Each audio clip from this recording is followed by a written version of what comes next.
ಎಡಗಾಲಲ್ಲಿ ಹೊಸಲು ದಾಟಿದ್ರೆ ನಷ್ಟ, ಓಕೆ, ಬಲಗಾಲಲ್ಲಿ ಹೊಸಲು ದಾಟಿದ್ರೆ ಆರೋಗ್ಯ ಸಮಸ್ಯೆ. ಇದು ಹಿಂಗೆ ಭಾಗ ಹಂಚ್ಕೊತೈತಿ. ಸೊ ಏನೇ ಮಾಡಿದ್ರು ಎಫೆಕ್ಟೇ ಅದು. ಎಫೆಕ್ಟೇ. ಕೈ ಬಾಯಿ ಹತ್ತೋದಿಲ್ಲ, ಅವ್ರ ಮನಸ್ಸು ಅವ್ರ ಕಂಟ್ರೋಲಲ್ಲಿರೋಲ್ಲ. ಅವ್ರು ರಾತ್ರಿ ಆಲೋಚನೆ ಮಾಡಿದ್ದು ಒಳ್ಳೆಯ ಆಲೋಚನೆ, ಬೆಳಗ್ಗೆಗೆ ಆಲೋಚನೆ ಬಿಟ್ಟೋಗಿರ್ತದೆ. ಮನೆಯಲ್ಲಿ ಜನಗಳಿಗೆ ಕೂದಲು ಉದುರೋದು ಜಾಸ್ತಿ ಆಗುತ್ತೆ. ಊಟದಲ್ಲಿ ಕೂದಲು ಸಿಗೋಂಥ ವಿಚಾರ, ಎಣ್ಣೆ ಹಂಗೆ ಇರ್ತೈತೆ, ಬತ್ತಿ ಇರುತ್ತೆ, ದೀಪ ಆರೋಗಿರ್ತೈತಿ. ಗಾಳಿ ಇರೋದಿಲ್ಲ, ಏನೂ ಇಲ್ಲ, ಮನೆ ಒಳಗಡೆ ಗಾಳಿ ಇರೋದಿಲ್ಲ, ಆದರೂ ಆರೋಗಿರ್ತದೆ. ದೀಪ ನೀಟಾಗಿ ಉರಿಯೋದಿಲ್ಲ ಮನೆಗಳಲ್ಲಿ.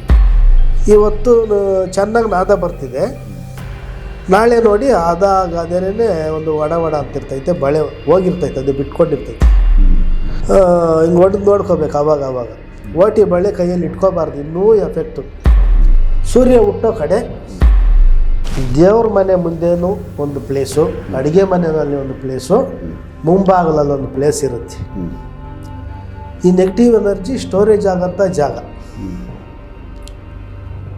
ದೇವ್ರ ಮನೆ ಮುಂಭಾಗದಲ್ಲಿ ಬಂದರೆ ದೇವ್ರು ಇರೋಲ್ಲ, ಅದರಲ್ಲಿ ಪಾಸಿಟಿವ್ ಎನರ್ಜಿ ಇರೋಲ್ಲ ಮನೆಯಲ್ಲಿ. ಬಾಗಿಲಲ್ಲಿ ಇಟ್ಟು ನೋಡ್ಬೋದು. ಅಡುಗೆ ಮನೆಯಲ್ಲಿ ಅಡುಗೆ ಮಾಡೋದಕ್ಕೆ ಎಲ್ಲಿ ನಿಂತ್ಕೊತಾರೋ ಆ ಜಾಗದಲ್ಲಿ ಆ ಕಾಯಿನ ಕೆಳಗಡೆ ಇಟ್ಟು ಹೊತ್ತುಟ್ಟು ಕಡೆ ಮಖ ಮಾಡಿ ಎರಡೂ ಕಾಲೆತ್ತಿ ಆ ಕಾಯಿ ಮೇಲೆ ಇಟ್ಟು ಕುಂತ್ಕೊಂಡು, ಕುಕ್ಕರ್ ಕಾಲಲ್ಲಿ ಕುಂತ್ಕೊಂಡು ಎರಡೂ ಕೈಗಳು ಸುಮ್ಮನೆ ಒಂದು ಬೆರಳು ಅಷ್ಟೇ ತೂಕ ಕೈಗಳ ಮೇಲೆ ಹೋಗಬಾರ್ದು.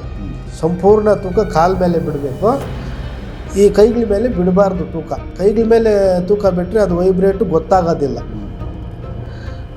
ಎಡಗಡೆ ಎಳೆಯುತ್ತಾ ಬಲಗಡೆ ಎಳೆಯುತ್ತಾ, ಸೊ ಅದು ತಿರುಗುತ್ತೆ. ಅದಾಗಿ ಅದು ತಿರುಗೋದು ವೈಬ್ರೇಟ್ ಗೊತ್ತಾಗುತ್ತೆ ಕುಂತಿರೋರಿಗೆ.